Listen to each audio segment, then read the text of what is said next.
अर्शी तुम हमारे साथ चलिए। मैं काम से आई हूँ भाभी, मुझे जानना है कि वो लड़की अली को कॉल क्यों कर रही है। नहीं नहीं, तुमने सही किया। अनी ने तो डेफिनेटली उसे कॉल नहीं किया होगा। देखते हैं। छाया, छाया।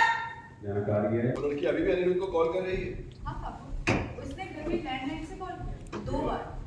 अनी ने तो काट दिया। इतना सब हो जाने के बाद भी वो लड़की कॉल कर रही थी, इतनी हिम्मत बढ़ गई उसकी।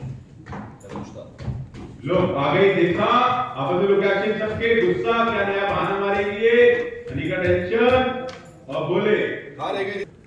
कहाँ रह गई थी तुम? इतनी देर से हम बाहर खड़े थे। तो अच्छा है हमारे पास स्पेयर चाबी थी, हम अंदर आ गए। सो रही थी। नहीं वो मैं दमाद अली को क्यों कॉल कर रही थी तुम? इमरजेंसी थी, इसलिए किसी और का नंबर नहीं था, इसलिए मैंने सच्ची को फोन लगाया। ऐसी क्या इमरजेंसी थी जो तुम हमारे घर आने तक वेट नहीं कर पाई? देखिए मैं अपने बारे में बात करने के लिए फोन नहीं कर रही थी। तो किसके लिए? मैं क्या सोच रही थी तुम कि अली तुम्हारी बातों में फिर से आ जाएगा, पिघल जाएगा, तुम्हारी साइड आ जाएगा, तुम उसे मैनिपुलेट कर दोगी? क्या बोल रही है अर्शी दीदी? मैंने कहा ना इमरजेंसी थी, इसलिए फोन किया था, अपने लिए बात नहीं करनी थी। क्यों किया था फोन? क्या इमरजेंसी? लाल, अरे यहाँ वहाँ की बातें करके क्यों कंफ्यूज कर रही हो? सबको बताओ ना। अरे तुम्हारी समझ में नहीं आता बेटा? हाँ, परेशान करके रख लिया है तुमने हम सब लोगों को। लज्जा शर्म कुछ नहीं है तुम्हें। आत्मसम्मान भी खो चुकी हो। कितने बार तुम्हें मना किया कि अली से दूर रहो, तुम तो पीछे ही पड़ गई हो। कहाँ से लगता है ये शादीशुदा है और इसका पति है? जनक, मुझे शर्म आती है कि तुम मेरी रिश्तेदार। अरे तुम चाहती क्या हो? बोलो, क्या चाहिए तुम्हें अनी से? अरे कुछ नहीं चाहिए मुझे सर जी तो से। फोन क्यों किया?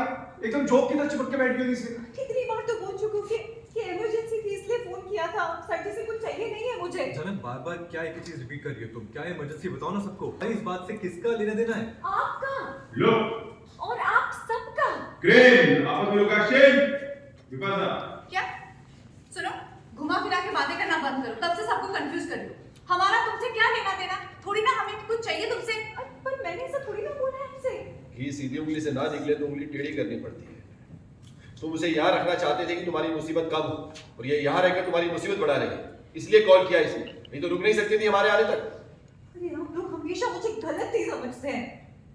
अगर अपनी सोच को थोड़ा बढ़ाएंगे तो समझ पाएंगे कि यहाँ पे बुजुर्ग रह रहते हैं और उन्हें आप लोग अकेला छोड़ के चले गए थे। अरे तो क्या हुआ? ऐसी कौन सी जरूरी बात थी, ऐसी कौन सी जरूरी आफत आ गई कि तुमने अनी को फोन कर दिया? तुम्हें मना किया है ना, अनी से दूर रहो। हाँ, तुम्हें समझ में नहीं आती बात? अरे आप लोग हमेशा इसे डांटते क्यों रहते हैं? हाँ, क्यों सता रहे हो इसको? अब